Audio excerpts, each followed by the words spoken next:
Sa panahon ng digmaan sa pagitan ng England at France, ang mga Pranses ay nasa matinding pagkabalisa dahil ang kanilang hukbo ay natalo. Inaliw nila ang isa't isa na sinasabing kahit na nabigo sila, ang France ay protektado ng Diyos. Naniniwala sila na magagawa nilang kontrahin ang mga Ingles sa lalong madaling panahon at wakasan ang digmaang ito. Habang ang lahat ay labis na nag-aalala, si Renzi, isang batang lalaki na nag-aaral sa isang paaralan ng mahika, ay tumakbo sa isang lumang tindahan ng libro. Binuksan niya ang pinto at natural na pumasok na para bang pamilyar siya sa lugar. Sinabi sa kanya ng may-ari ng bookstore na pumupunta siya rito araw-araw ng ganito at tinanong kung hindi pa ba siya nag-asawa dito, hindi na raw niya ito papapasukin. Walang pakialam si Renzi sa sinabi ng may-ari ng bookstore. Sabik siyang malaman kung ano ang librong nasa kamay ng lalaki. Inihagis ng lalaki ang libro sa kanya at sinabing ito ay isang libro na hindi niya mabasa. Hawak ang libro, sinabihan siya ni Renzi na ilagay ito sa kanyang tab, pagkatapos ay mabilis na tumakbo sa ikalawang palapag. Tumawag si Renzi para magpasalamat, Master. Gayunpaman sumagot ang may-ari ng bookstore na siya ay isang matandang tindera lamang, hindi Panginoon ng sinuman. Sa klase, ang guro ay nakikipag-usap sa mga mag-aaral tungkol sa digmaan. Ang France ay sinalakay ng kalapit na bansa nito mula noong nakaraang siglo at hanggang ngayon ito ay halos 80 taon na. Idinagdag ng guro na tiyak na tatawagan ito ng mga mananalaysay sa hinaharap na digmaang daang taon. Ang mga kaklase ay matamang nakikinig maliban sa upuan ni Renzi na walang laman na tila hindi siya pumasok sa klase ngayon. Abala si Renzi sa pagbabasa ng librong natanggap niya mula sa may-ari ng bookstore nang hanapin siya ng isang blonde na babae. Ang babaeng ito ay si Ricky Mond. Dumating siya upang ipaalala sa kanya na siya ang pinakamababang scorer sa klase sa diskarte sa militar, martial arts at horsemanship. Tsaka sa dami ng absence niya baka bumagsak siya sa mga subjects. Binanggit din niya na nagsasaliksik siya ng maling pananampalataya na lubhang nakakabahala. Sinabi ni Renzi na hindi ito maling pananampalataya ngunit alchemy. Right after that, may dumating din na pink-haired young lady para hanapin si Renzi. Ang pangalan niya ay Charlotte. Nang hindi makita si Renzi doon, nahulaan niyang mas maagang dumating si Ricky Mond at dinala siya. Ang babaeng may itim na buhok na kasama ng matikas na ginang ay si Philip. Nagtataka siya kung bakit sikat na sikat ang isang tulad ni Renzi. Sa oras na ito, magkasamang kumakain sina Charlotte at Renzi sa cafeteria. Sinabi ni Renzi na ang pagmaster ng bato ng pilosopo ay ang tunay na sikreto. Ang batong iyon ay magbibigay sa kanyang master na immortalidad.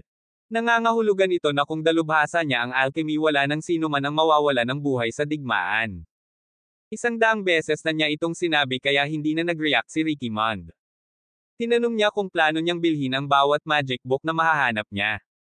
Inamin niya na iyon mismo ang kanyang gagawin. Marami na siyang nabasang ganoong mga aklat at karamihan sa mga ito ay nakasulat sa mga nakakode na simbolo. Kung hindi dahil sa matandang nagtitinda ng libro, hindi niya maiintindihan ang nakasulat sa loob. May alingaw-ngaw na ang lalaki ay si Nicholas Flamel, isang napakatanyag na alchemist. Lagi siyang nagkukunwaring walang alam. Nagmamadaling pinutol siya ni Renzi, gusto niyang bumalik sa realidad na ang kanilang France ay sinasalakay ng England. Bilang mga maharlika, mayroon silang misyon na maging kabalyero at tapusin ang digmaang ito. Ngunit nais niyang iligtas ang mga tao, hindi kitilin ang buhay sa pamamagitan ng digmaan maging ang buhay ng mga kaaway. Gusto niyang sumama si Ricky Mond sa kanya ngayong gabi sa isang espesyal na lugar. Sina Charlotte at Philip ay nagkataong nakasalubong sila sa tarangkahan at gustong sumama. Sabay silang apat na sumakay ng mga kabayo papunta sa kagubatan.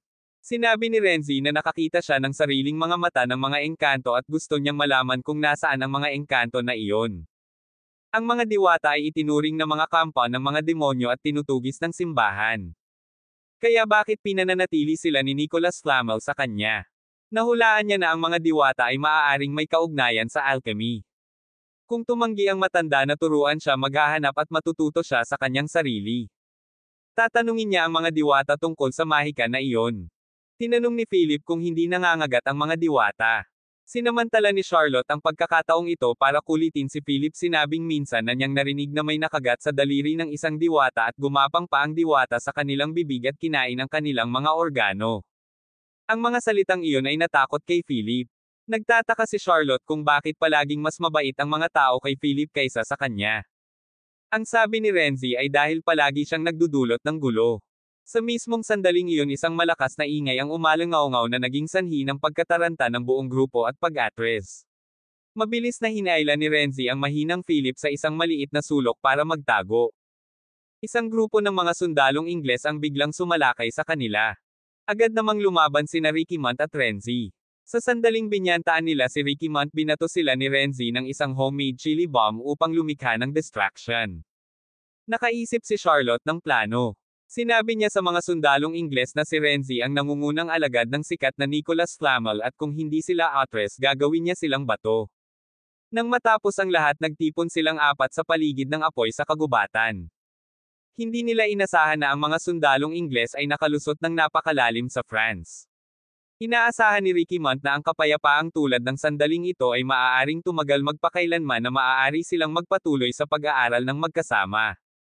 Ngunit siya ay isang maharlika ng Brittany, si Charlotte ay isang maharlikang Pranses at si Philip ay mula sa maharlikang pamilya ng Burgundy. Sila ay nabubuhay sa isang napakahirap na panahon at isang araw maaari silang maging magkatunggali sa politika o marahil ay mabuhay at mamatay ng magkasama sa larangan ng digmaan. Ngunit kung maaari umaasa siyang mananatili silang magkaibigan palagi. Magkasama silang nanumpa na laging magkaibigan. Pinaalalahanan ng dalaga si Charlotte na unawain ang kanyang tungkulin na siya ay may dugong maharlika at baka isang araw ay magmana ng trono. Gusto ng babaeng iyon na sundan si Charlotte at maging estudyante niya. Biglang narinig ni Charlotte ang ingay ng isang tunggalian sa bakuran. Si Elena Seccionon, ang nakababatang kapatid ni Ricky Montt, ay gustong makipagduel kay Renzi dahil nabalitaan niyang noong nakaraang gabi ay inilagay ni Renzi sa panganib ang babaeng gusto niya, si Philip, sa panahon ng kanilang paggalugad sa kagubatan. Nakatanggap si Ricky Montt ng liham mula sa kanyang nakatatandang kapatid na nagsasabing ang hukbong Ingles sa Harfleur ay dumaranas ng salot at nagplanong umatras sa Calais. Ang hukbong Pranses ay maghihintay sa malapit at maghahanda para sa isang mapagpasyang labanan. Sasali siya sa labanang ito bilang kinatawan ng House Brittany. Gustong-gustong sumama ni Renzi. Ngunit naniniwala si Ricky Montt na ang isang taong mahina tulad niya ay hindi makakayanan ang presyon sa larangan ng digmaan na hindi pinapayagang pumunta. Nais ni Renzi na gamitin ang bato ng pilosopo upang maging immortal ang kanyang kaibigan noong bata pa. Sinabi ni Nicholas Flamel na ang pagiging immortal ng isang tao ay madaling ituring na maling pananampalataya. Ang immortalidad ay nangangahulugang walang hanggang pagkatapon at walang hanggang kalungkutan. Isa lang daw siyang hamak na may-ari ng bookstore at hindi siya matutulungan at sinabihan siyang humingi ng tulong sa iba. Ang labanan ay naganap sa isang araw ng malakas na ulan. Dalawang English commander ang nakatayo sa isang tagaytay, hindi sigurado kung dapat nilang pamunuan ang hukbo sa pag-atake. Sinabi nila na kukutsain sila ng mga French knight dahil sa pagbebenta ng kanilang mga kaluluwa sa dyablo. Sumakay si Renzi sa kanyang kabayo patungo sa larangan ng digmaan habang nananalangin sa Diyos na iligtas si Ricky Montt. Pagdating niya parang natapos na ang laban. Naroon lamang ang putol na espada ni Ricky Montt. Kinaumagahan bumalik ang mga bagay sa dati nilang takbo. Nagpasya si Philip na bumalik upang makilala ang kanyang ama. Sinabi sa kanya ng kanyang ama na natapos na nila ang lahat ng paghahanda para makipagsanib puwersa sa England. Samantala si Renzi ay patuloy na nagsasaliksik upang lumikha ng isang bagong paraan upang buhayin muli si Ricky Montt. Nagtayo siya ng isang ritual na altar at inilagay ang bato sa gitna. Sa hindi inaasahang pagkakataon biglang nagsimulang umilo ang bato at isang maliit na engkanto ang lumitaw sa loob nito. Siya si Astoret, ang reyna ng mga diwata. Tinanong niya kung bakit siya ginaising ni Renzi at sinabing ang reyna ng engkanto ay hindi kailanman magiging sa mga tao at sa kadahilanang iyon maaari lamang siyang maging utusan nito. Pumayag si Renzi sa panukalang iyon. Binalaan ni Astoret si Renzi na kung lulunukin niya ang bato ng pilosopo ito ay magiging lason at papatayin siya. Una dapat niyang pinuhin ito sa isang likidong anyo na kilala bilang elixir. Sa paggawa nito, kapag nainom niya ito makakayanan ng kanyang katawan ang lason. Inilibing ni Renzi ang sarili sa pagsasaliksik na iyon at nang lingunin niya ang nakaraan 7 taon na ang lumipas. Matapos ang kina ng hukbong Ingles ang tagumpay sa labanan sa Agincourt, ipinagpatuloy nila ang kanilang marcha upang sakupin ang Paris, ang kabisera ng France. Ang maharlikang pamilya ng Pransya ay napilitang tumakas sa Paris at ilipat ang palasyo sa Chinan. Sinimulan ni Renzi ang kanyang paglalakbay. Pinaandar niya ang kanyang karwahe patungo sa isang maliit na nayon kung saan ang isang magandang dalaga na nagngangalang Jean ay nagsasagawa ng isang ritual upang manalangin para sa kapayapaan. Gumamit siya ng mga prutas at pagkain upang mag-alay ng mga sakripisyo sa mga Diyos na nananalangin na ang hukbong Ingles ay bumalik sa kanilang bansa at na ang digmaan ay mabilis na matapos. Sinubukan din ng maliliit na diwata na nakapalibot sa dalaga na maghagis ng mga alay at malakas na umawit ng mga dasal ni Jean. Ang ritual na ito ay ginawa ng maraming beses. Naniniwala sila na kung sila ay sapat na taos puso sila ay gagantimpalaan. Nang makitang papalapit si Renzi, nataranta ang mga diwata at tumakbo patungo sa pasukan ng kuweba upang magtago. Sinabi ni Renzi na wala siyang sinasadyang masama at hinikayat silang huwag matakot. Ipinakilala niya ang kanyang sarili bilang isang alchemist na naglakbay sa maraming lugar upang makarating dito. Gumapang ang isang sterolf mula sa sombrero ni Renzi at sinabing magagamit nila ang mga guho na ginagamit ni Jean para sa kanyang panalangin bilang isang lugar upang magsanay. Iyon ang unang pagkakataon na ang mga maliliit na diwata ay nakakita ng isang may pakpak na diwata at sila ay labis na nasasabik. Narinig nila na ang sino mang may pakpak ay dapat na reyna ng lahi ng mga engkanto. Sinabi ng isang sterolf na si Renzi ay kanyang alipin habang siya ay nasa kuweba at nagtitimpla ng kung ano. Kung hihiramin niya ang kapangyarihan ng mga guho na ito, malaki ang posibilidad na magtagumpay siya sa pagpino ng elixir. Tinanong siya ni Jean kung ang pag-inom ng gayuma na inihahanda niya ay magpapalaki ng kanyang dibdib. Sumagot si Renzi na ito ay hindi isang magic potion ngunit ang alchemy ay isang napakapinong proseso. Dahil malikot si Jean, ginawa niyang guluhin ni Renzi ang proporsyon na humantong sa isang napakalaking pagsabog. Mabilis na sinangga ni Renzi si Jean gamit ang sariling katawan. Tumalsik sa kanya ang elixir na naging sanhi ng kanyang matinding pinsala. Bago siya nawala ng malay, naalala niya ang panata nila ng tatlo niyang kaibigan ilang taon na ang nakararaan. Nang magising siya, isang sterolf ang nagsabi sa kanya na napakaswerte niyang hindi namatay sa lason ng elixir. Ngunit ang kanyang eksperimento ay ganap na nabigo.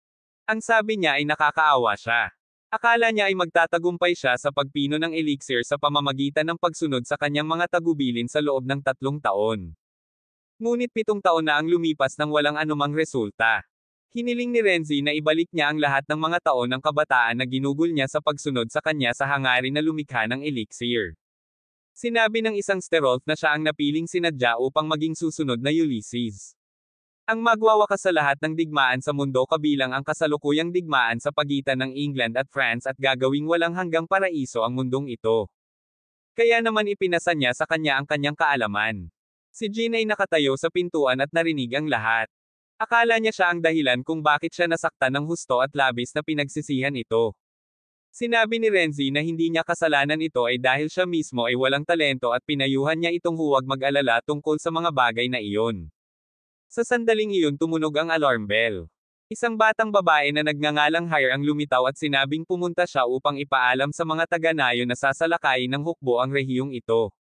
Mabilis na nakilala ng lahat na siya ay isang tao mula sa panig ni Princess Charlotte at nagtanong kung paprotektahan niya sila. Sumangayon si Hire na protektahan sila kung ibibigay nila ang lahat ng kanilang supply ng pagkain. Agad tumakbo si Jean at niyakap si Hire para protektahan ang mga taga-nayon. Naisip ni Renzi na masyadong walang ingat ang dalaga.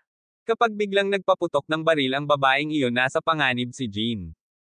Nang marinig iyon, agad na nagpaputok si Hire at natanggal ang sombrero ni Renzi. Nagtataka siya kung bakit mayroong isang maitim na mangkukulam sa isang malayong nayon. Lumipad palabas si Astereth at ipinaliwanag kay Hire na isa siyang alchemist.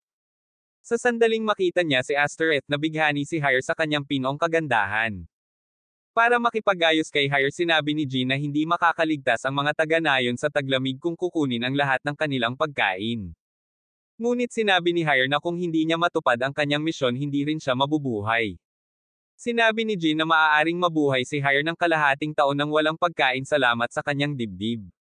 Noon pa man ay iniisip ni Renzi na si Hire ay isang masungit na matandang lalaki, ngunit hindi niya inaasahan na siya ay isang napakatalino na dalaga.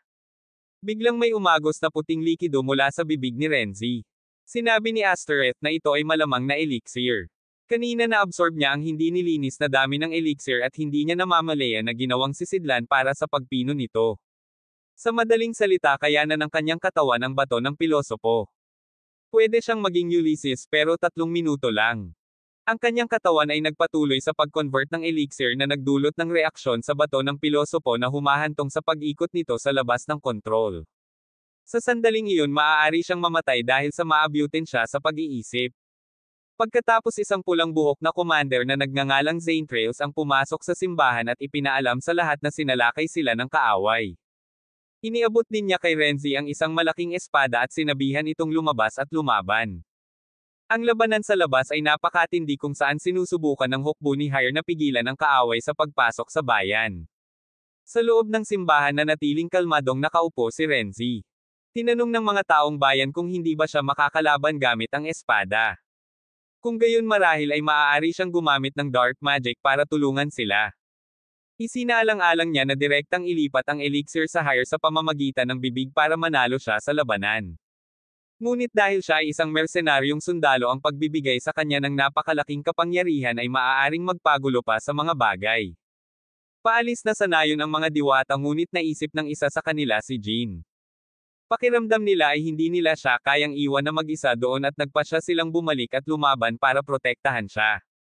Nang marinig ang boses ng mga diwata tumakbo si Jean palabas upang tingnan ang sitwasyon na saksihan lamang sila na brutal na pinatay ng mga kalaban na sundalo. Hindi nakita ni Renzi si Jean kahit saan kaya hinanap niya ito. Nang matagpuan siya nito tinusok na siya ng espada sa katawan. Sinabi niya na gusto niya talagang maging isang kabalyero ngunit ang mga demonyo lamang ang makakagawa nito kaya halos sinubukan niyang tapusin ang digmaan sa pamamagitan ng kanyang mga panalangin. Nais niyang magkaroon siya ng kapangyarihan kung gayon maprotektahan niya ang mga diwata mula sa kamatayan. Naalala ni Renzi ang sinabi minsan ni Nicholas Flamer.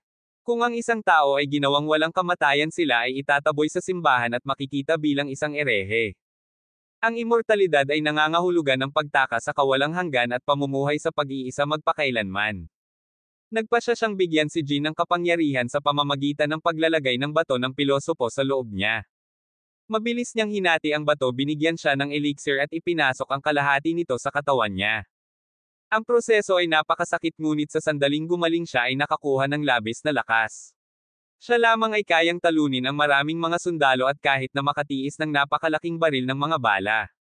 Lahat ng mga kalaban ay takot na takot kaya tumakas sila.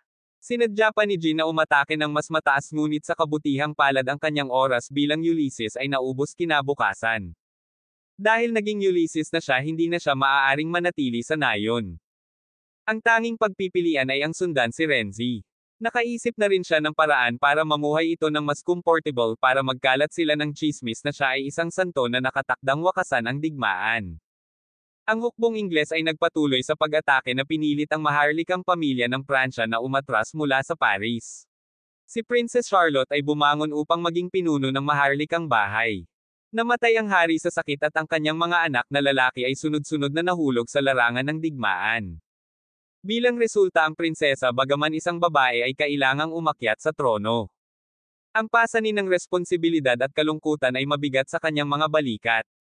Siya ay naging mas atraso at madalas na tinatawag ang pangalan ng kanyang kaibigan noong bata pa si Renzi. Kumalat ang alingawngaw sa buong lupain na ang France ay nailigtas ng isang batang babae. Saan man pumunta si Renzi ipinakalat niya ang chismis na ito na sinasabi sa mga tao na inutusan ng Diyos si Jean na iligtas ang France. Ginawa niya ito para i-rally ang suporta ng lahat para hindi ma-label ng Inquisition na mangkukulam si Jean. Sinabi sa kanya ni Astereth na mas may talento siya bilang con artist kaysa bilang isang alchemist. Sumagot siya na ang lahat ng mga kasanayang iyon ay itinuro sa kanya. Sinabi ni Astereth na siya ay alipin lamang nito kaya't hindi niya dapat asahan na paamuin siya.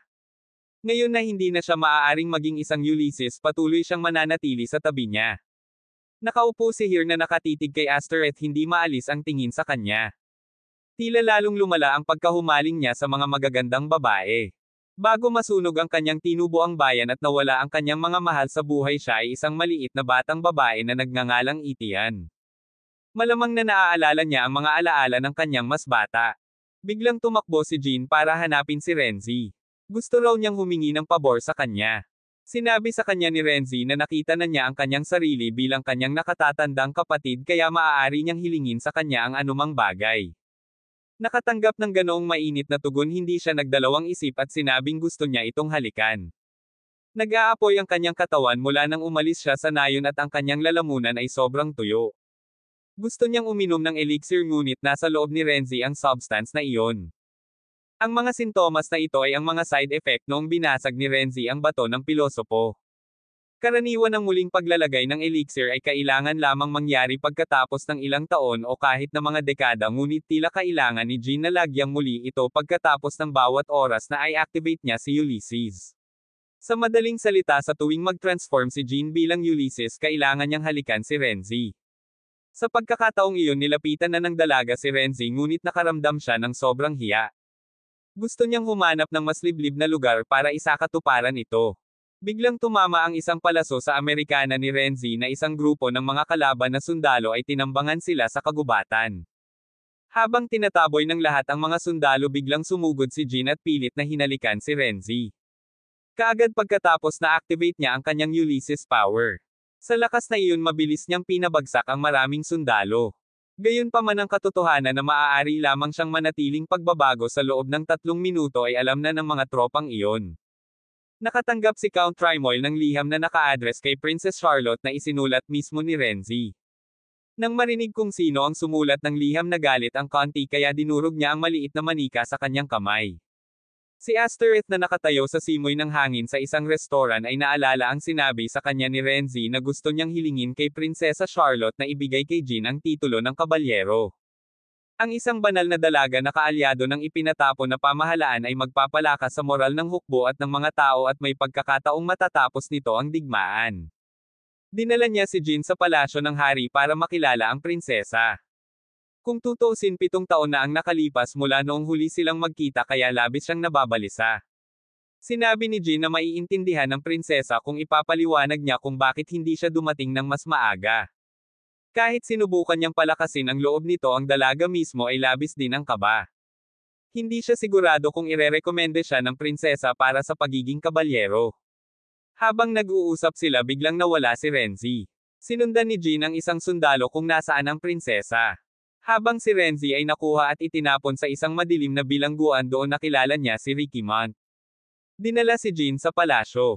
Pagtingin niya sa paligid, mabilis niyang nakita kung nasaan ang tunay na prinsesa. Ang prinsesa ay may ibang umupo sa trono bilang kahalili niya upang subukan si Jean. Noong nakaraan, maraming tao ang dumating na umaangkin ng mga titulo at umaasang maging knighted niya. Gayunpaman, ang mga nagkukulang ng tunay na kakayahan ay nadungisan lamang ang kanilang sariling reputasyon na bigo silang patunayan ang kanilang sarili sa anumang larangan. Ipinagpalagay ni Charlotte na si Jean ay magiging katulad ng iba.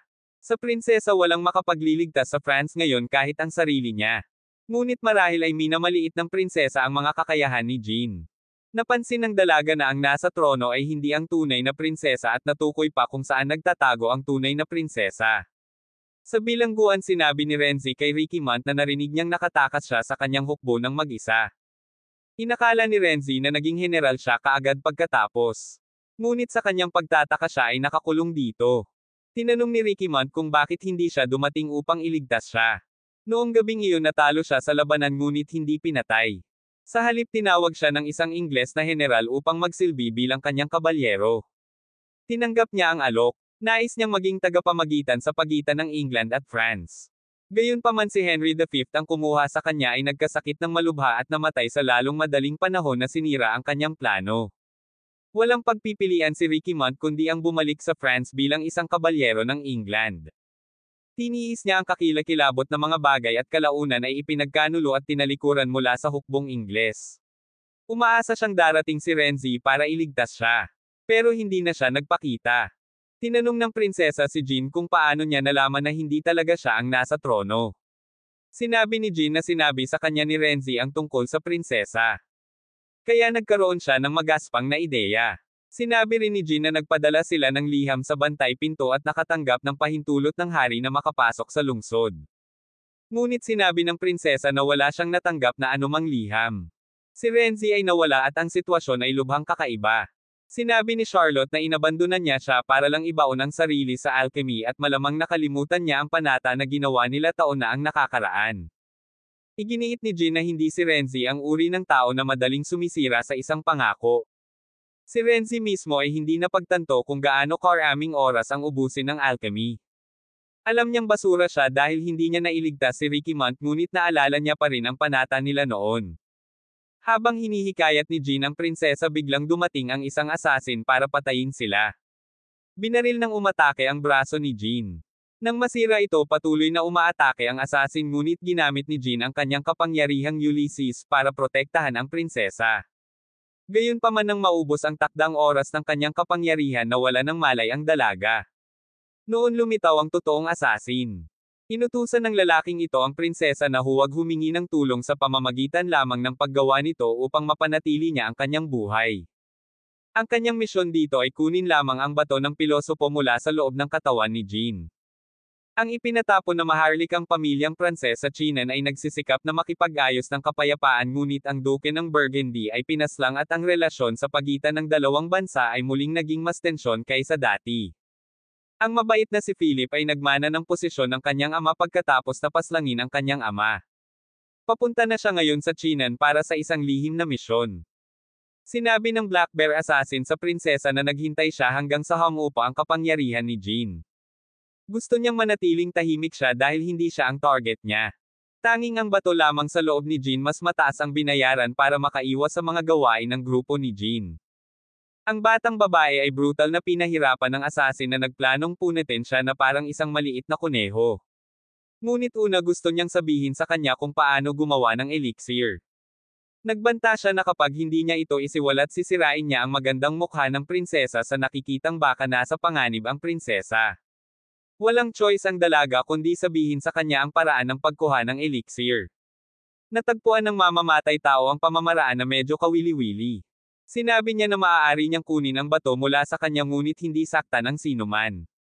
Sinabi ni Renzi kay Tremoil na kahit hindi sila masyadong close hindi niya naisip na karapat-dapat siyang tretuhin ng ganito ng sarili niyang mga kamag-anak. Nais ni Tremoil na ibigay ang bahagi ng France sa England kapalit ng kapayapaan. Inihayag din niya na bibisita si Philip sa kastilyo ngayon. Wala silang ibang pag-asa maliban na makipag-ayos at mapanatili ang bahagi ng France at si Philip ay hindi angkop bilang isang tagapamagitan. Sinabi ni Renzi na ang Charlotte na alam niyang hindi tatanggap ng pagsuko ng ganoon kadali. Pero ibang-iba ang prinsesang kilala niya ngayon. Matapos masaksihan ang labis na pagdanak ng dugo bilang pinuno ng palasyo na wala na siya ng pag-asa. Nagkulong siya at ibinigay ang lahat kay Tremoil. Kahit na nakita niyang nakakulong si Rickman sa piitan hindi siya tumulong. Sumuko na si Charlotte sa sangkatauhan at lahat ng iba pa. Naniniwala si Renzi na kasalanan niya ang pag-abandona sa kanya sa loob ng 7 taon. Dahil doon nawala ang tiwala ng prinsesa sa mga tao. Kahit anong mangyari hindi niya hahayaang matapos ang mga bagay ng walang kabuluhan. Ayaw niyang mahulog ang alinmang bahagi ng kanyang bansa sa mga kamay ng Ingles at hindi niya babalikan ang kanyang pangako sa 3 pinakamahalagang kaibigan sa kanyang buhay. Sa mahalagang sandali na iyon isang stand-off ang lumitaw sa oras upang iligtas sina Renzi at Rickmont mula sa bilangguan. Si Prinsesa Charlotte ay umiyak ng husto iniisip na si Jean ay namatay sa pagsisikap na iligtas siya. Nagpasya siyang ihinto ang pagsunod sa mamamatay tao at sumigaw ng malakas na humingi ng tulong. Bagamat nagawang buksan ni Hyre ang pinto ng silid kung saan nakakulong si Jean at ang prinsesa hindi niya magawang barilin ang assassin dahil kung gagawin niya ito baka mamatay din si Jean. Alam ni Renzi na ang pakay ng lalaki ay bato ng pilosopo kaya ibinigay niya ang natitirang kalahati ng bato. Hindi tanga ang assassin alam niya na ang bato lang ay walang magagawa at baka mapatay pa siya. Gusto niyang bigyan din siya ni Renzi ng elixir. Tuwang-tuwang sumunod si Renzi at sa sandaling makatanggap ang assassin ng isang bato na binalutan ng elixir agad niya itong nilunok umaasang makakamit ang pambihirang kapangyarihan. Ngunit hindi niya alam na ang elixir ay sumangga kapag nakalantad sa hangin. Matapos niya itong lumunin ang bato ang naging dahilan ng kanyang pagsabog. Dumating din si Philip. Ang 4 na matandang magkakaibigan ay muling nagkita sa ilalim ng hindi kaaya-ayang mga kalagayan. Hinailan ni Renzi si Philip para mag-usap ng personal. Sinabi niya na pumunta siya dito na may layunin na kumilos bilang isang tagapamagitan upang makipag-ayos ng kapayapaan. Sinabi sa kanya ni Renzi na huwag isipin na matatapos ang digmaan dahil lamang sa pagsuko ng France sa England. Maraming sangay sa loob ng maharlikang pamilya at lalaban sila para sa kapangyarihan ay magiging mas komplikado ang mundong ito.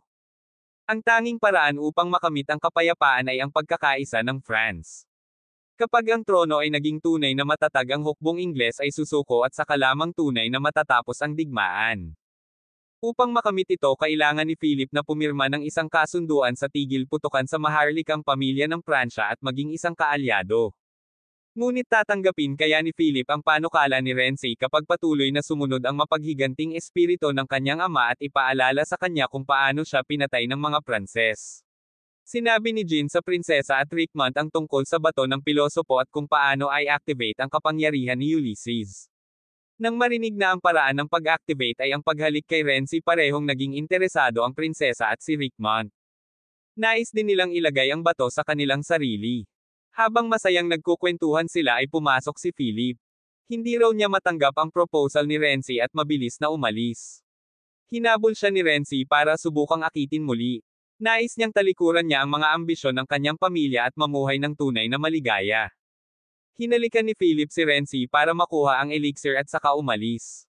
Bagamat nabigo ang negosasyong pangkapayapaan, nabawi na ni Princess Charlotte ang kanyang pasya.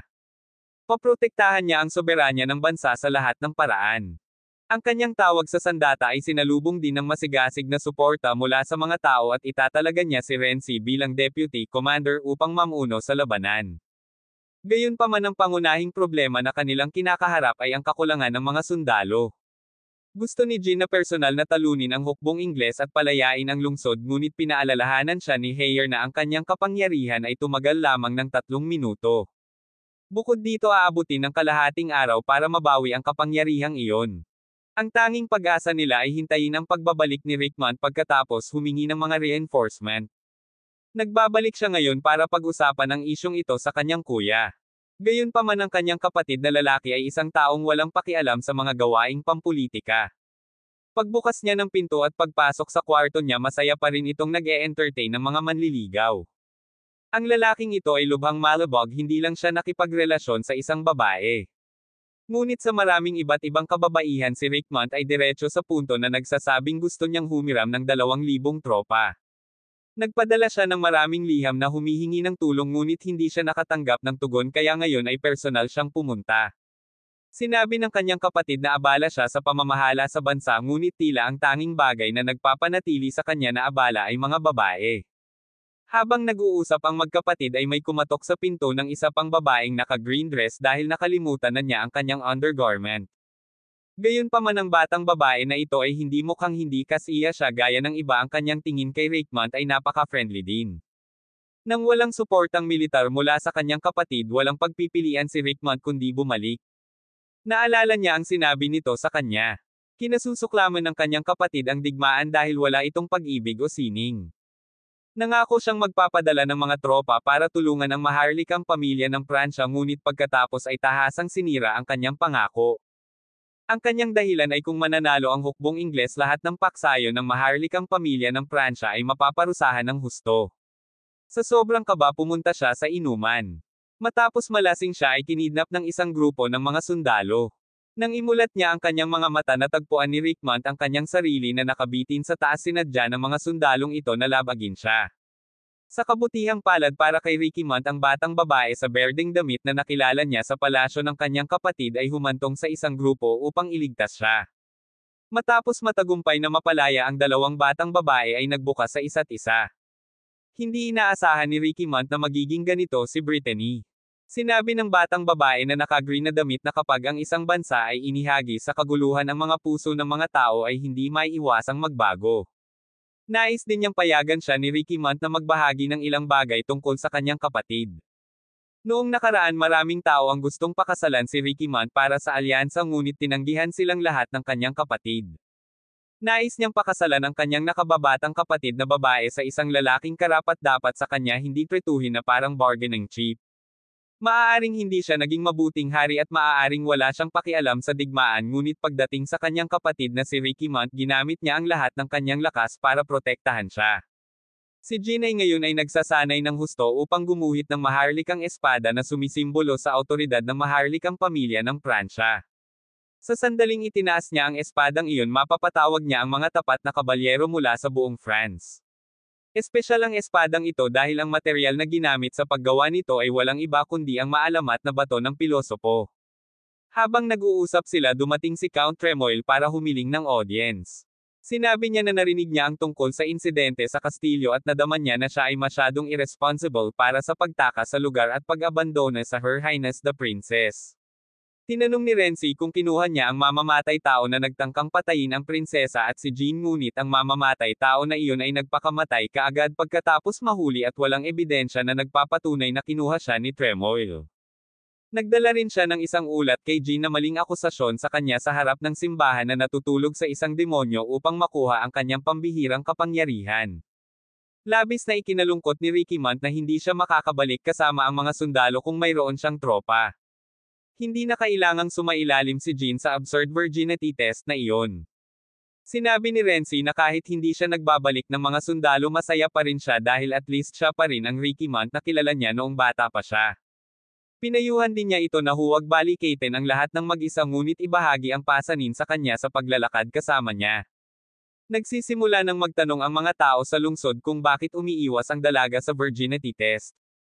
Dapat tumigil na ang prinsesa sa pagtatakip sa kanila. Si General Rickimont na palagi nilang pinagkakatiwalaan ay nabigo na ibalik ang mga reinforcement. Bukod dito, si Renzi ay pumasok sa maharlikang korte bilang isang ereheng madilim na salamangkero. Ang lahat ng ito ay nagpatunay na ang maharlikang pamilya ng Pransya ay tunay na tumanggi. Si Count Tremoille ay nagtataglay din ng mga ambisyon na mabawi ang kanyang posisyon sa palasyo kung hindi ang buong pamilya ng hari ay mapatalsik. Pagbalik niya sa kastilyo, binalak niyang magdagdag ng sterot sa kanyang koleksyon ng mga manika. Dahil sa insidente, sinisisi ni Jean ang sarili sa pag-aakalang nabigo siyang mag-rally ng hukbo. Labis ding nakonsensya si Renzi dahil siya ang naghatid sa kanya sa napakahirap na landas.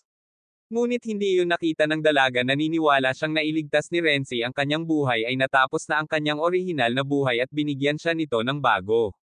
Sinabi ni Prinsesa Charlotte na ang Duke ng Brittany ay isang duwag na nakaupo lamang siya at naghintay upang makita kung ang Ingles o Pranses ay mananalo, na ginagawa siyang walang iba kundi isang kasuklam-suklam na parasito. Sa simula pa lang, kung hindi tinanggihan ni Brittany ang pagkakaisa, matagal nang natapos ang digmaang ito. Ang mga salitang ito ay tumama sa pagmamalaki ni Rickimont. Sinabi niya na ang Brittany ay ang lupain ng mga Breton at hindi nila kailangan ang maharlikang pamilya ng Pransya para i-lecture sila tungkol sa annexation. Sinabi ng prinsesa na ang ina ni Rickimont ay isa ring parasito na pinakasalan niya ang haring Ingles pagkatapos mamatay ang haring Pranses. Mabangis na nagtalo ang dalawa at lumusob si Rickimont. Pagkatapos ay sinabi ni Renzi kay Jean na nangako siyang paprotektahan siya at hinding-hindi siya mag-aasawa. Siya ay magiging katulad ng mga maalamat na kabalyero na nanunumpan ng lubos na katapatan sa kanilang marangal na ginang. Nais niyang pareho silang mamuhay ng malinis. Si Rickimont na nakatayo sa malapit ay nasaksihan ang lahat. Pagkatapos ay nagbitiw siya sa kanyang post sa French Royal Court. Noong nakaraan, marami siyang naranasan na hindi kasiya siya, maraming beses na hinaharas at nakakatanggap ng mga masasamang komento. Hindi dahil sa takot niyang mawala ang kanyang virginity kaya niya tinakbuhan ang mga taong gusto niyang i-preserve ito dahil may nararamdaman siya para kay Renzi. Ngunit ngayong hindi na niya gustong magpakasal, ang pag-iisip tungkol dito ay nagpalungkot sa kanya. Pagkaalis ni Rickimont, gusto ng prinsesa na magtalaga ng hire bilang bagong general, ngunit tumanggi siya. Hindi niya kayang i-drag ang kanyang mga tao sa kanilang pagkamatay ng ganoon. Noong gabing iyon, nagtipon-tipon ang mga mamamayan ng lungsod para malaman ang resulta ng virginity test ni Jean.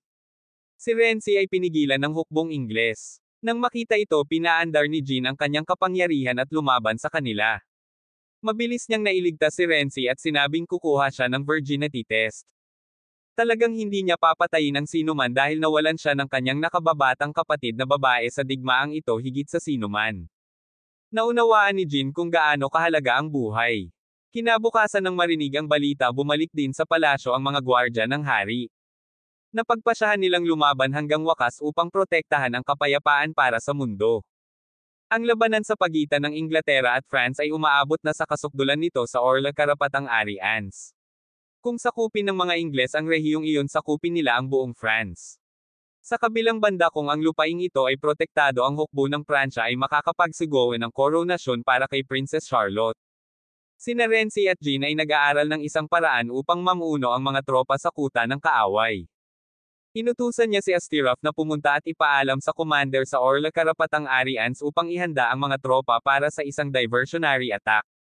Sa kuta ng Orla, Karapatang Arians, muli silang nagsama ni Batard. Kahit na lumilitaw bilang isang babae si Batard ay talagang isang maliit na naka-frame na lalaki. Lumabas din ang isang kamag-anak ng prinsesa mula pagkabata si Alena Section On ang nakababatang kapatid ni Rickman para salubungin si Renzi. Sinabi niya na ang kanyang kapatid na babae ay masyadong makasarili at sinisiraan ang titulo ng kabalyero. Sa mismong sandaling iyon naglunsad ng pag-atake ang mga puwersa ng kaaway sa kanilang frontline.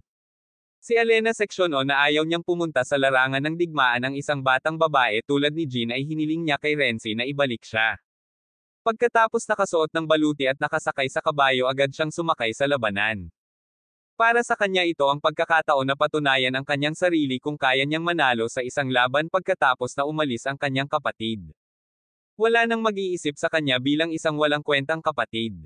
Gayunpaman ang mga bagay ay malayo sa kasing dali ng iniisip niya. Isang babaeng general ang namuno sa hukbo ng kaaway.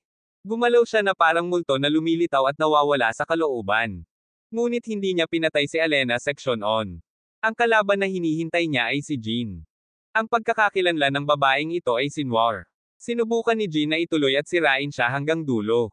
Ngunit pinigilan siya ni Renzi ay nauubos na ang kanyang kapangyarihan. Nakatakas si Noir at umatras din ang mga puwersa ng kaaway mula sa kuta. Natigilan si Batard na may isang taong kasing ganda ni Jean na umiral pa sa mundong ito. Nang marinig na ang kapangyarihan ni Ulysses ay nasa France na ngayon isang makapangyarihang tao ang nagpadala kay Glassdale upang puksain ang halimaw na iyon. Inaasahan din niya na sa susunod ay hindi na mag-isa si Noir dahil nasa iisang team sila at dapat silang mag-artista. Kinaumagahan bumalik sina Renzi at Jean sa lungsod ng Domremy. Tinanggap sila ng mga tao bilang mga tunay na bayani. Hindi akalain ni Batard na makukuha ni Renzi ang kuta ng ganoon kabilis. Sinabi niya na sa digmaan ang pinakamahalagang bagay ay utos. Higit pa rito sa panahong ito madalas na umiihip ang malakas na hangin sa paligid ng ilog na isang kislap lamang ang maaaring makasira sa kuta ng kaaway. Habang naglalakad si Renzi sa hallway biglang tumakbo si Jean at pilit siyang hinalikan. Pakiramdam niya ay nalulong siya sa elixir sa kanyang katawan at mas gusto niya ito. Ang pagkilos na iyon ay nagdulot sa kanya ng lubos na pagkalito. Noong gabing iyon hindi siya makatulog. Sinabi ni Astereth na unti-unti na niyang nakikita ang dalaga bilang miyembro ng opposite sex. Bagamat siya ay isang lumalaking bata lahat ay may pisikal na pangangailangan bilang isang tao. At bilang lalaki normal lang sa kanya ang magkaroon ng ganoong nararamdaman para sa kanya. Sinabi ni Renzi na kailangan niyang mabilis na makaisip ng solusyon para maresolba ang sitwasyon. Iminungkahi ni Astereth ang isa. Sinabi niya sa kanya na kunin ang bato ng pilosopo.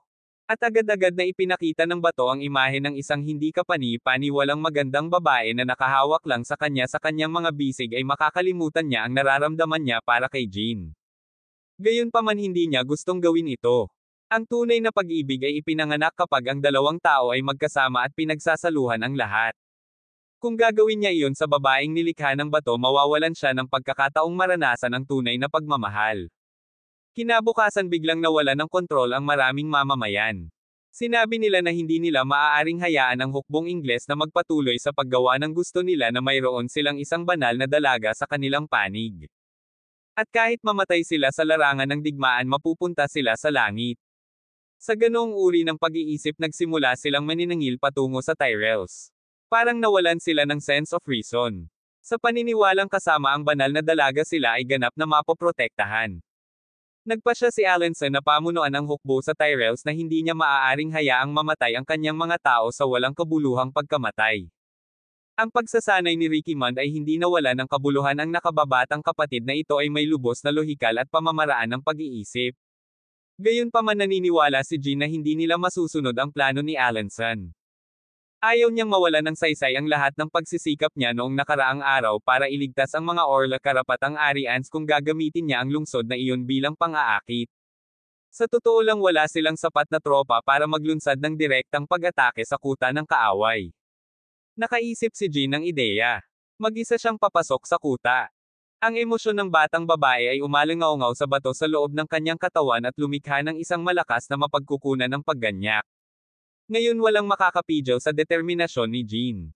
Nakatayo si Glassdale sa rooftop na may dalang higanteng busog at palaso. Sa paghihintay na lumitaw si Jean nagpakita siya at malakas na tinawag si Ulysses. Tila desperado siyang alisin ang may dala ng gayong napakalaking kapangyarihan. Sinabi niya na ang mga mangkukulam at si Ulysses ay mga kaaway ng sangkatauhan. Dahil hindi niya kayang patayin ang mga ito, gagawin niya itong abo. Sumulong si Jean, balak siyang hampasin mula sa itaas. Ngunit hindi niya inaasahang naiwasan niya ang pag-atake. Mabilis na sinunggaban ni Noir ang dalaga, niyakap ito ng mahigpit at nagbabalak na mamatay kasama niya. Si Noir pala talaga si Philip in disguise. Tinusok ng palaso ni Glasstail ang magkabilang babae. Ang kanyang sandata ay ginawa mula sa bato ng pilosopo na nakakuha sa kanya ng titulong Ulysses Slayer. Nang makita ang kanilang banal na dalaga na napatay ang hukbong Pranses, ay nahulog sa kaguluhan at nagsimulang umatras mula sa kuta. Mabilis na pumasok si Alena Section On at dinala si Jean dahil si Jean ay malubhang nasugatan sa larangan ng digmaan. Si Renzi ay nabubuhay sa palaging takot. Pinangarap pa niyang nasa panganib si Jean na humihingi ng tulong sa kanya. Ngunit wala siyang kapangyarihang gumawa ng anuman. Nang siya ay magising, ipinaalam sa kanya ni Alena Section On na siya ay nawala ng malay sa panahon ng labanan at ngayon ay nasa Augustine Fortress. Ang magandang balita ay buhay pa si Jean. Bilang isang Ulysses, nahimatay lamang ang dalaga dahil nanatiling buo ang kanyang utak. Ang bato ng pilosopo ang nagpanatiling buhay sa kanya. Tinanong ni Renzi si Astereth kung hindi patay si Jean. Kung gayon ay dapat mayroon pa ring paraan upang mailigtas siya. Binanggit ni Astereth ang Demon Sword Excalibur, isang pilosopo na bato na naglalaman ng transcendent na kapangyarihan na may kakayahang buhayin si Jean. Agad na gustong umalis ni Renzi para hanapin ang bato.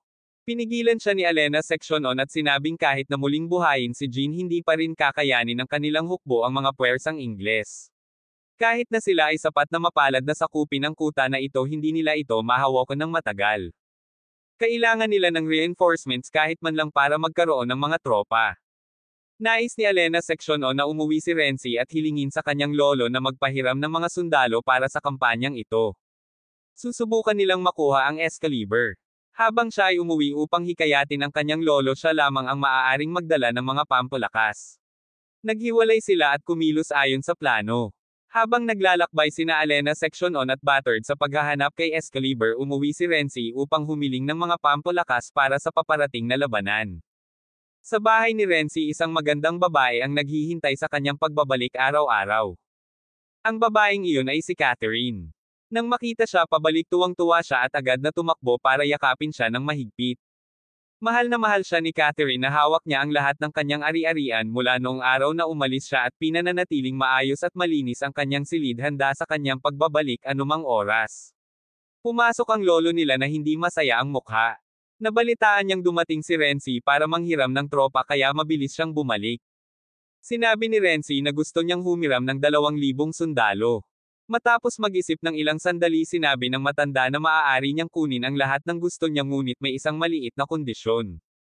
Kailangan niyang pakasalan si Catherine. Naisip ni Renzi na matagal nang annulled ang kakaibang engagement, lalo na't pinsan niya si Catherine. Gayunpaman ang kanyang pamilya ay napakayaman na mas mayaman kaysa sa maharlikang pamilya ng France. Kung pinakasalan niya ito, maaari siyang maging isang mahusay na figure sa mundo at ang katayuan ng kanyang pamilya ay tataas ng walang katapusan. Kung tumanggi siyang pakasalan siya, kahit isang sundalo ay hindi ipahiram sa kanya.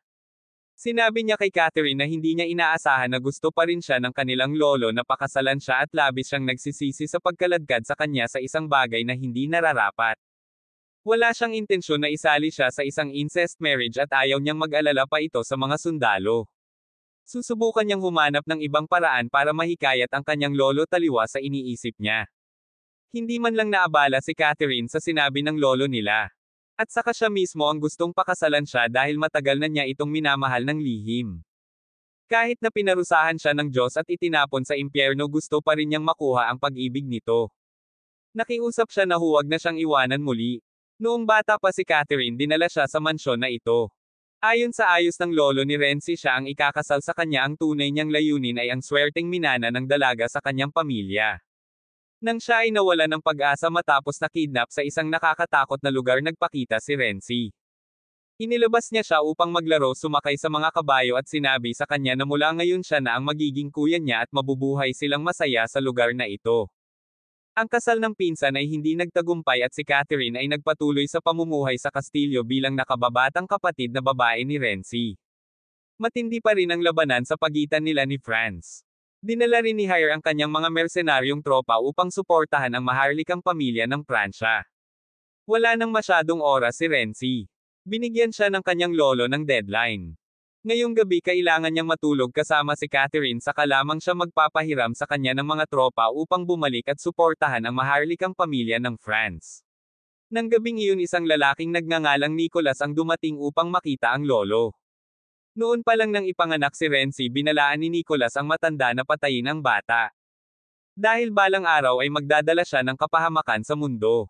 Sinabi ni Nicolas na siya ay isang bata na may mga katangian ng isang halimaw na inihula sa mga sinulat ng Apocalypse. Ngayon taglay na rin ni Renzi ang mga ugali na iba sa mga ordinaryong tao. Pumunta si Renzi sa kwarto ni Nicolas at humingi ng tawad sinabing hindi niya ito mapapangasawa hindi dahil sa relasyon ng magpinsan kundi dahil nangako siya kay Jean na mananatili siya sa tabi nito magpakailanman. Napagtanto ni Catherine na nahulog ang loob ni Renzi kay Jean. Binalingan man siya ng buong mundo gusto pa rin niyang italaga ang sarili sa kanya na totoong pag-ibig. Ang kailangan lang niyang gawin ay hawakan siya at matulog hanggang umaga at sasabihin ni Catherine sa kanyang lolo na ibinigay niya ang kanyang pagkabirhen sa kanya upang maisama niya ang mga sundalo. Sinabi ni Elena Section O na kailangan nilang kunin si Excalibur para buhayin si Jean. Ayon kay Astoret ito ay talagang isang kaluban ng espada. Bumisita si Hir kay Jean at labis siyang nalungkot nang makita ang matamis na batang babae na nagdurusa sa mga trahedyang dulot ng digmaan. Mahigpit niyang ipinasya na siya at ang lahat ay tiyak na bubuhayin si Jean. Ang Excalibur at ang mga reinforcements ay hindi pa rin lumitaw ngunit sa labas ng kuta ang labanan ay naging hindi kapani-pani walang mabangis.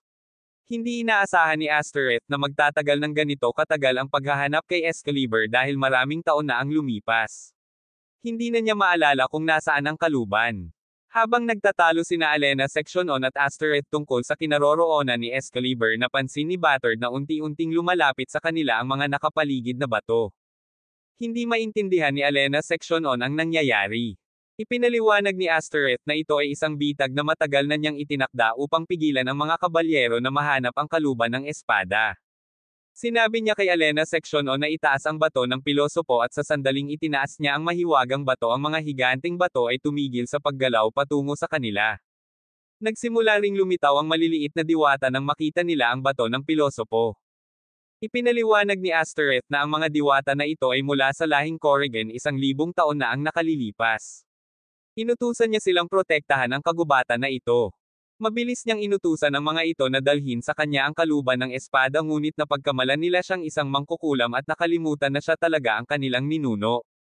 Matapos niyang ipaliwanag ang sitwasyon dinala sila ng mga diwata sa lugar kung saan nakatago ang kaluban ngunit kakaiba ang kaluban ng espada ay nawala ng walang bakas. Mabilis itong nakita ni Astoret sa tuktok ng isang puno. Gayunpaman hawak ito ng isang batang babae. Siya si Mallory ang kapitan ng Stone Search Unit ng pilosopo sa ilalim ni Duke Bedford sa madaling salita.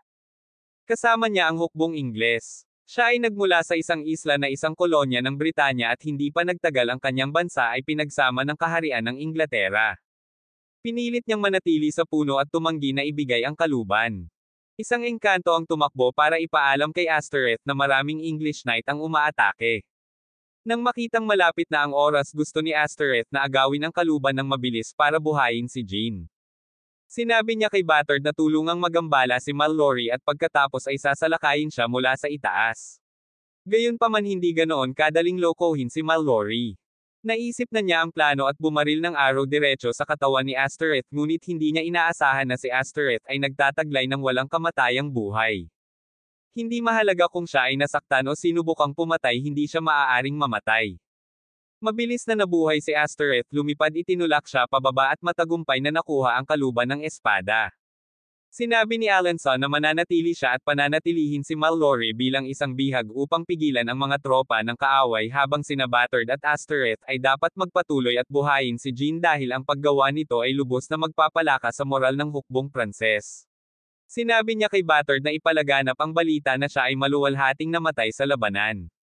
Mula nang siya ay isilang si Alanson ay palaging ikinukumpara sa kanyang nakatatandang kapatid na babae. Lagi siyang tinutukoy ng lahat bilang nakababatang kapatid ni Ricky Mond.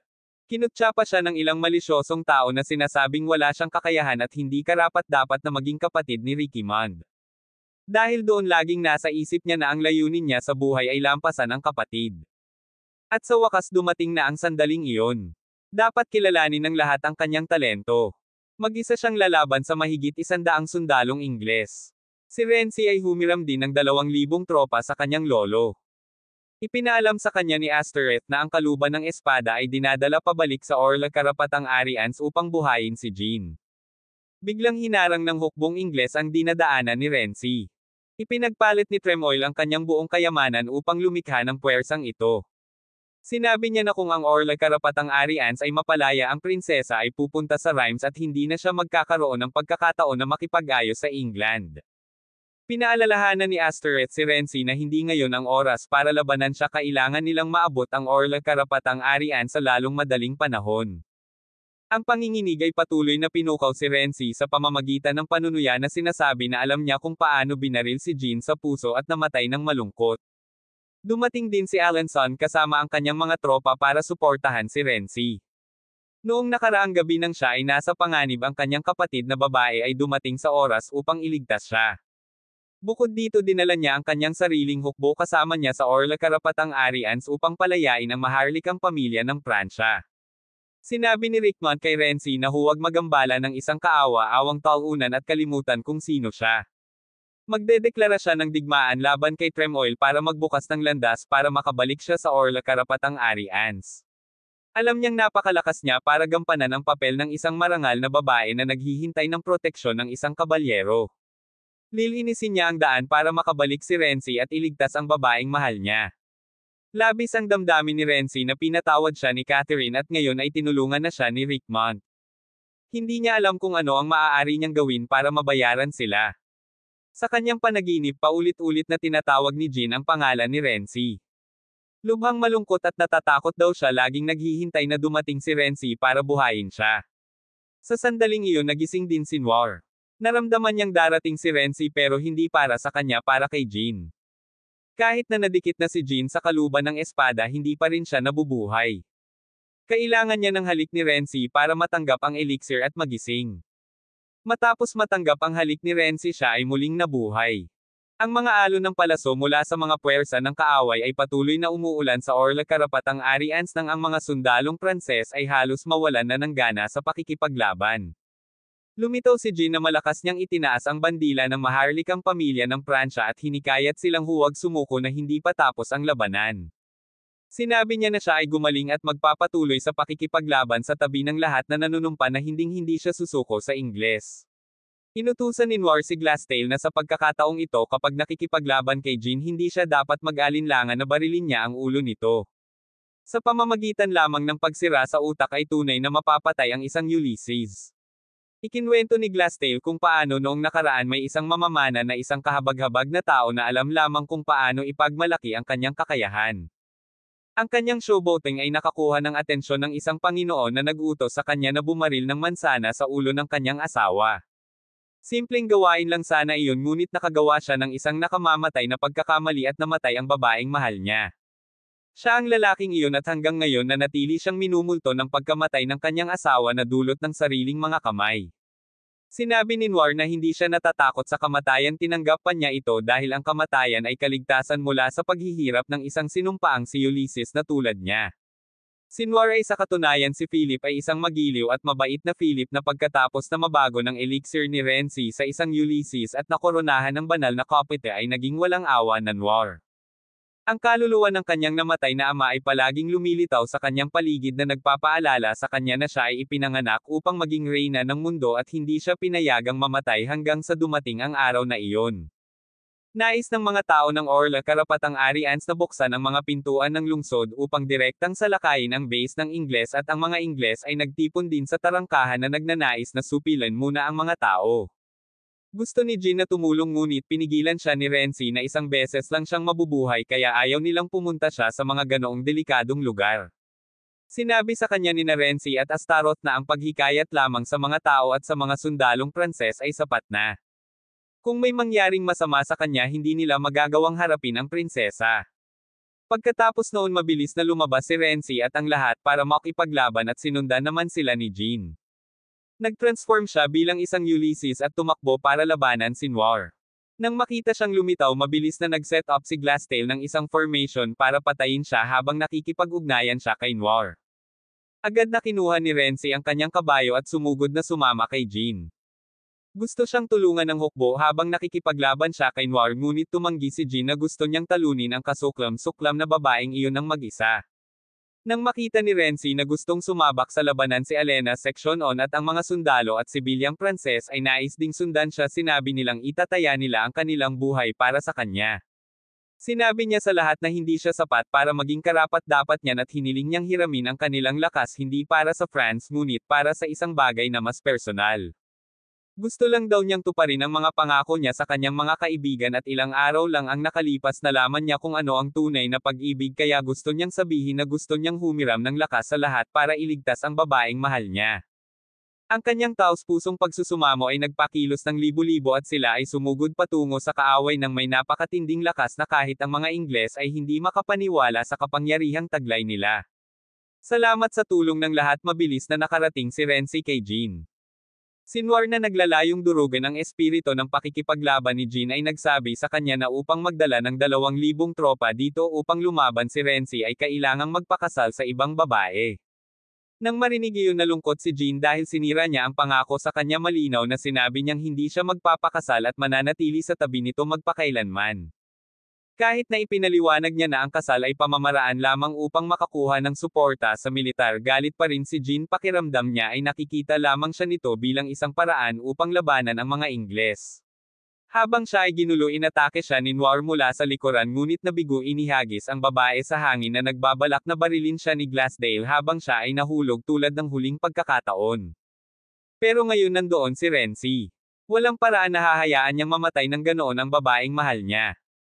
Nagpasya siyang lunukan ang natitirang kalahati ng bato ng pilosopo para makuha ang kapangyarihan ng isang Ulysses at iligtas si Jean. Ang batong nilunok niya ay ang kalahati ni Jean kaya ngayon silang dalawa na pinagsama ay lilikha ng walang kapares na kapangyarihan. Ang paglunok ng bato ay nangangahulugan na kinailangan ni Renzi na harapin ang napakalaking panganib na baka sumabog pa siya dahil dito. Nang layunin ni Glassdale na i-shoot ang arrow para patayin pareho sina Noir at Jean, hindi niya nakuha at ang mismong arrow na iyon ang naging dahilan upang mahulog si Noir sa isang malalim na bangin. Tuwang-tuwa ang mga Pranses nang makitang nagwagi si Jean taliwa sa mga naunang hula ni Astereth. Matapos lunukan ng bato ng pilosopo, hindi nakaranas si Renzi ng anumang pisikal na isyu ngunit nagdulot ito ng mas mapanganib na kahihinatnan. Biglang lumitaw ang hindi mabilang na itim na ulap sa kalangitan na sinundan ng libu-libong halimaw na nakapalibot sa buong lugar. Sinong mag-aakala na ang pag-ibig ni Renzi ay haantong sa napakasamang kahihinatnan? Ang ikalimang dimensyon ay naisaaktibo. Kahit si Astereth ay hindi inaasahan na ang bato ng pilosopo ay mawawala ng kontrol ng ganito. Naisip ni Renzi na kung mawawala ng kontrol ang bato, siya lang ang mamamatay, ngunit bakit ito nagdulot ng kaguluhan? Hiniling niya kay Hir na tulungang ilayo sina Jean at Astereth doon para makaharap niya ang mga halimaw ng mag-isa. Ang hukay ng Babylon ay naisaaktibo. Ang katawan ni Renzi ay naabutan ng mga halimaw na ginawa niyang kalahating tao kalahating demonyo at sinipsip sa hukay ng Babylon na iyon. Doon nakatagpo niya ang banal na hari na nagsabi na para sa isang tao lamang na tulad ni Renzi na nais na silyuhan siya ay tunay na mapangahas.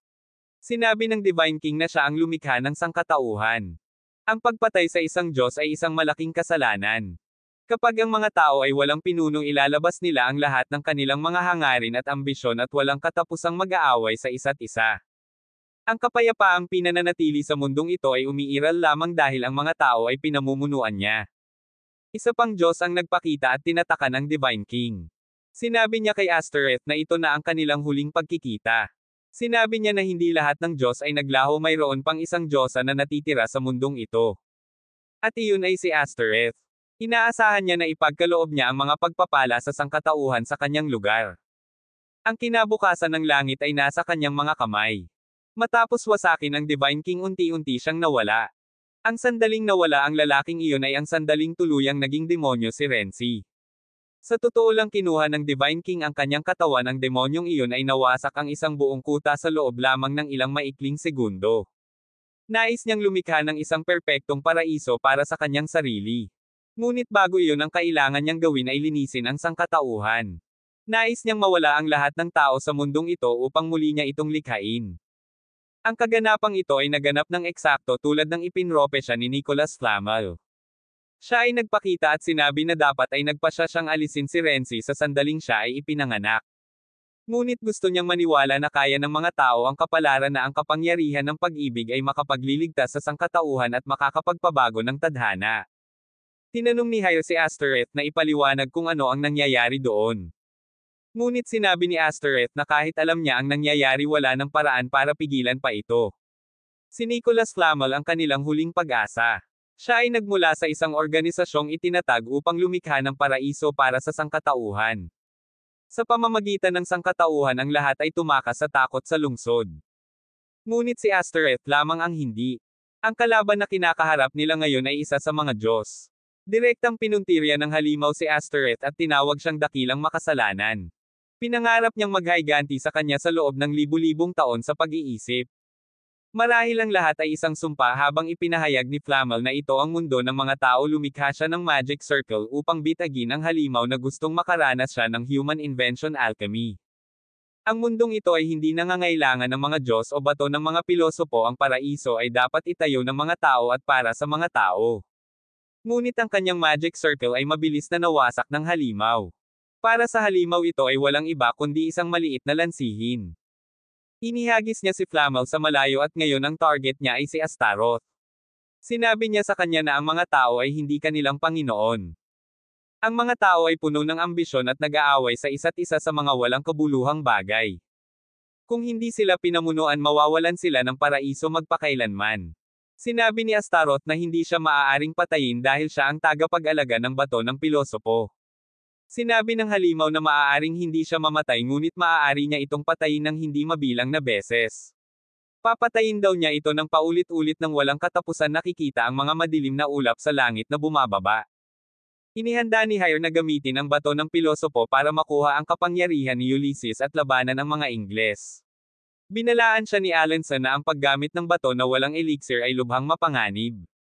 Binalak ni Jair na gisingin si Renzi bago kumalat ang lason at halikan siya para makuha ang elixir. Siguradong ibabalik niya si Renzi kay Jean. Si Astaroth ay labis na nagdurusa sa kamay ng demonyo. Sinubukan niyang durugin siya sa kanyang kamay ngunit sa tuwing siya ay mamatay mula sa pagdurusa siya ay mabilis na bubuhaing muli. Tinanong ni Jair si Astaroth kung paano niya maibabalik ang katawan ni Renzi sa demonyo. Sinabi ni Astaroth na kailangan lang nilang tanggalin ang bato ng pilosopo sa kanya at babalik siya sa pagiging normal na Renzi at ang banal na hari ay muling metotikon sa kalangitan. Ang halimaw na nasa loob ng katawan ni Renzi ay patuloy na sumugod kay Jair. Ngunit pinaputokan niya silang lahat gamit ang kanyang baril. Sinabi niya na ang mundong ginagalawan niya kahit na puno ng digmaan ay mayroon pa ring isang batang babae na nagsakripisyo ng kanyang sarili upang protektahan ito. Hindi niya hahayaang umiyak ang babaeng iyon kaya gagawin niya ang lahat para maibalik si Renzi para sa kanya. Baka isa siyang demonic sniper. Ngunit gustong makita ng halimaw na ito kung kaya niyang barilin ang mga hindi nakikitang target na ginawa niya. Sa hindi inaasahang pagkakataon kahit na hindi niya makita ang mga ito kaya pa rin niyang mag-shoot ng ganoon katumpak. Bagamat nasugatan siya ng husto ng halimaw pinilit pa rin niyang lumaban para maibalik ang ngiti ni Jean. Diretso niyang itinutok ang bato sa tiyan ni Renzi at pinaputukan ito. Ngunit hindi inaasahan na ang banal na haring nagtataglay ng katawan ni Renzi ay maaaring kunin muli ang bato at ilagay ito sa mismong kinaroroonan nito. Habang siya ay may malay pa at hindi pa ganap na kontrolado ng banal na hari nakiusap si Renzi kay Jair na barilin siya sa ulo kung gagawin nito ay mapatay siya at ang banal na hari at babalik ang kapayapaan sa mundo. Gayunpaman bago pa makakilos si Jair kinuha na naman ng banal na hari ang katawan ni Renzi. Ang masakit niyang sigaw ang nagpagising kay Jean. Muling ginaising ng dalaga ang kanyang Ulysses power at tumakbo papunta kay Renzi. Hiniling niyang malaman kung bakit nangako itong protektahan siya habang buhay at gusto na niyang mamatay. Gusto niya itong bugbugin hanggang sa matauhan ito at bumalik sa pagiging Renzi niya. Sa kanyang gulat nakita ni Renzi ang isang nakakatakot na pangitain na iniiwasan si Jean ng mga tao na sunog dahil nagsinungaling siya tungkol sa kanyang kadalisayan. Si Renzi ay ganap na nagbago sa ibang tao na pinangalanan ng taong ito sa Lil. Inangkin niya ang kanyang sarili bilang pinuno ng langit hari ng 72 Diyos. Ang espiritu ng ama na si Philip ay patuloy na humihimok sa kanya na pumatay sa Lille upang siya ay maging banal na dalaga na mamamahala sa parehong mga kaharian sa England at France at pagkatapos ay gagamitin iyon bilang pundasyon upang maibalik ang rehimeng Burgundy. Hawak niya ang isang trump card sa kanyang kamay na si Glassdale na magbibigay sa kanya ng kapangyarihan upang labanan ang sinuman. Sinabi sa kanya ni Glassdale na kapag nag-transform si Renzi bilang si Ulysses magagawa niyang harangan ang mga arrow ni Glassdale gamit ang spirit energy. Inutusan ni Noir si Glassdale na isakripisyo si Jean upang simulan ang pag-aapoy. Nagpasya siyang hiramin ang kapangyarihan ni Glassdale para maghaiganti kay Renzi at nagpatawag si Lil ng isang barrage ng invisible blades para salakayin sina Jean at Hire. Nauubos na ang oras nila bilang Ulysses. Sinabi ni Hire na siya ang magiging kalasag ni Jean para sirain ng dalaga ang ulo ni Renzi. Konektado si Jean sa puso niya kaya dapat siya ang mas nakakaunawa na ang taong nauna sa kanila ay hindi na si Renzi. Nag-charge pasulong si Hire patuloy na binaril ang halimaw ngunit wala itong epekto. Pagkatapos ng maraming pag-aalinlangan nagpasya si Jean na atakihin din si Renzi ngunit siya rin ay itinapon niya sa malayo. Tila doon magtatapos ang lahat at tinawag ni Lil ang hindi mabilang na mga kakaibang halimaw upang lipulin ang lahat ng sangkatauhan. Wala siyang balak na patayin si Renzi para kunin ang bato ng pilosopo. Sinabi niya na gagamitin niya ang katawan ni Renzi bilang sisidlan upang mapanatili ang kanyang anyo at kamalayan na naging tanging Diyos na nagtataglay ng isang sisidlan. Ibabalik niya ang langit. Ang mundo ay babalik sa orihinal nitong kalagayan ngunit ang mga tao ay wala ng lugar dito. Ang susunod na henerasyon ng mga alipin ay malilikha sa anyo ng mga halimaw na susunod lamang sa mga utos ng walang kakayahang mag-isip. Totoo bang mangyayari sa mundong ito ang katawa-tawang wakas na binanggit ng demonyong ito? Sinabi ni Astereth na siya ang lumabag sa mga Diyos kung kailangan ang parusa. Pagkatapos ay parusahan siya at iligtas ang mga tao dito. Gusto ni Enlil na manatili siya sa kinaroroonan niya at masaksihan ang katapusan ng huwad na langit na ito. Biglang sumugod si Noir at niyakap si Enlil mula sa likod. Ginamit ni Glassdale ang pagkakataong ito para magpaputok ng palaso sa kanya ngunit sinalo ni Jean ang palaso. Nandito pa rin daw si Renzi. Si Noir ay sinaktan ni Enlil ngunit ipinasa niya ang kanyang kapangyarihan kay Jean upang maabot ng dalaga ang puso ni Renzi. Ngayon si Jean lang ang nakakaramdam ng presensya niya. Matapos matanggap ang kapangyarihang iyon sumugod si Jean at hinalikan si Renzi. Sa sandaling iyon pakiramdam niya ay nadala siya sa ibang dimensyon. Nang tanungin niya ang isang dumadaan tungkol kay Renzi itinuro niya ito sa magic school na minsang pinasukan ng batang si Renzi at ng kanyang mga kaibigan. Parang bumabalik ang oras sa nakaraan. Nang maupo sina Renzi at Ricky Mont na nag-uusap tungkol sa alchemy at sa bato ng pilosopo si Jean ay nagmamadaling pumasok upang hanapin si Renzi na sinasabi sa kanya ang tungkol sa mga alaalang pinagsaluhan nila.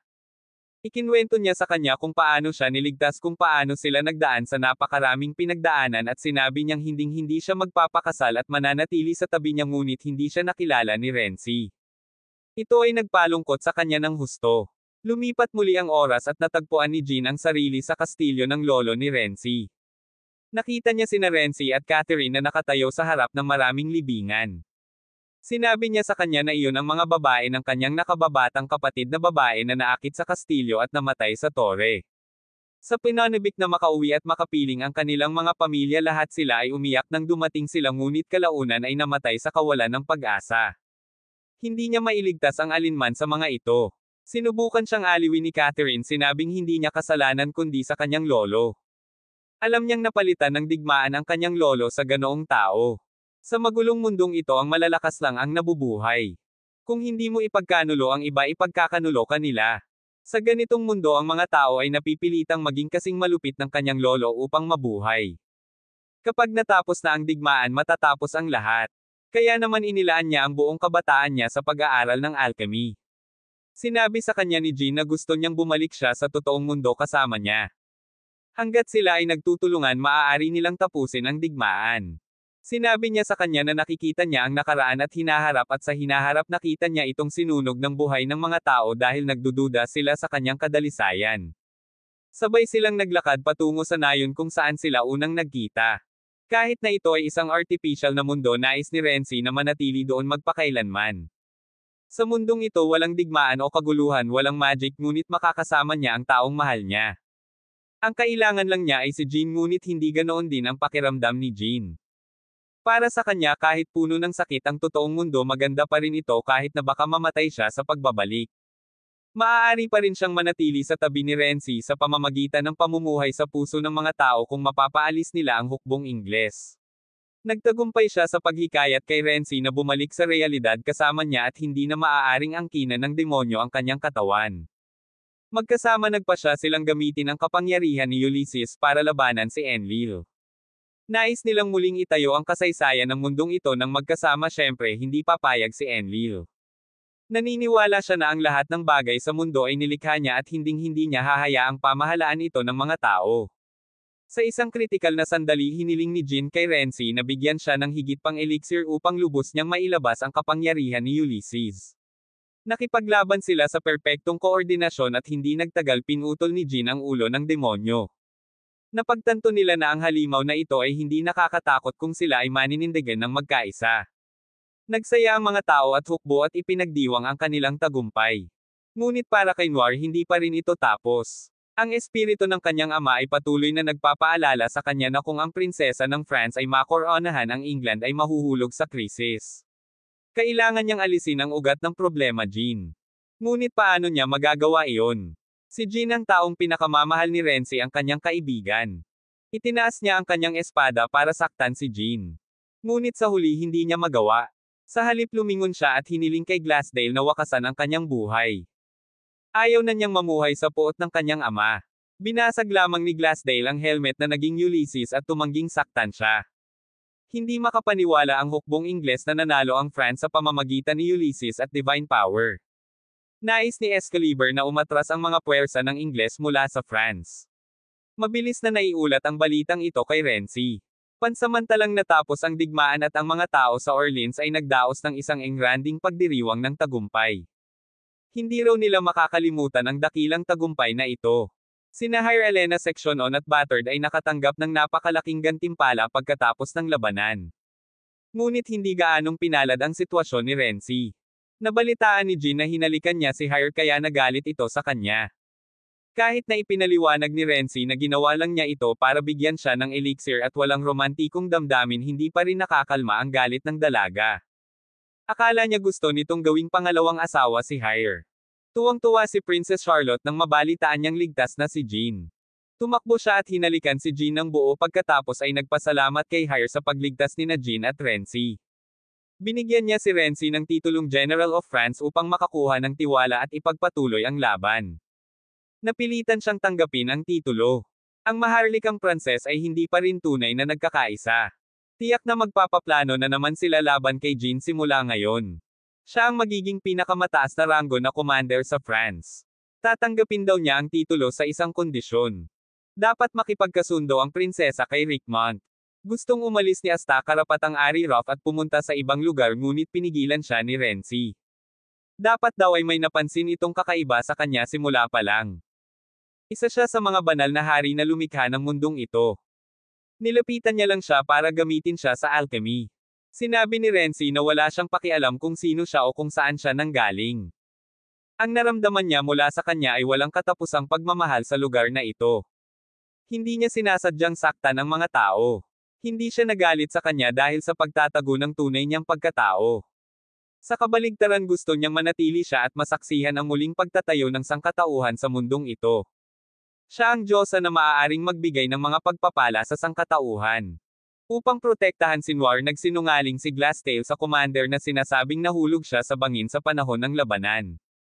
Hindi ito lubos na pinaniwalaan ng commander ngunit tinanggap ito at ibinigay kay Glassdale ang susunod na misyon sa ilalim ng kanyang proteksyon. Ligtas na nakabalik si Philip sa kanyang tinubuang bayan upang mamuhay ng mapayapang buhay na dati niyang pinapangarap. Si Philip ay naging mas malakas hindi na manipulahin ng mga salita ng kanyang ama. Mayroon na siyang sariling kalooban ngayon. Nais niyang mamuhay ng normal hindi isang palaging hinihimok ng paghihiganti. Dinala ni Renzi si Jean para makita si Catherine. Naisip nila na baka galit ang dalaga sa kasal pero hindi. Dumating lang siya para sabihin na kung isang araw ay wala na siya sana ay manatili si Catherine sa tabi ni Renzi para makasama siya. Ito ay labis na ikinagulat nilang dalawa. Labis siyang naantig sa ginawa ni Jean para sa kanya. Siya ay nagkaroon ng isang magandang panaginip kung saan siya ay nakatayo sa isang luntiang bukid ninanamnam ang banayad na simoy ng hangin. Sa sandaling iyon ganap na natapos ang digmaan. Bumalik na ang kapayapaan at muli niyang narinig ang tawa ng mahal niya. Nang gabing iyon nadatnan niya si Jean na nakatayo malapit sa fountain. Nang lapitan at tanungin binangungot daw siya kaya nanatili siya para ay comfort siya. Marahil ay napanaginipan na naman niya na masunog ng buhay ng mga taga-nayon na nagdududa sa kanyang pagkabirhen. Pagkatapos noon magdamag silang nakaupo at nag-usap sa harap ng kastilyo. Ang Orleans ay napalaya at ang hukbong Ingles ay umatras ng malayo. Hiningi ng prinsesa ang opinyon ni Renzi sa susunod na plano ng aksyon.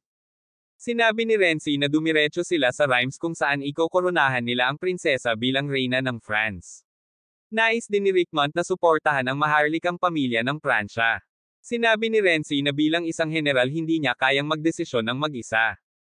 Bahala na ang prinsesa na maglabas ng mga ganitong utos. Diretsyong tanong ni Richmond sa prinsesa. Nahihiya man sa harap ng kaibigan gusto rin ni Charlotte na makipagkasundo kay Richmond.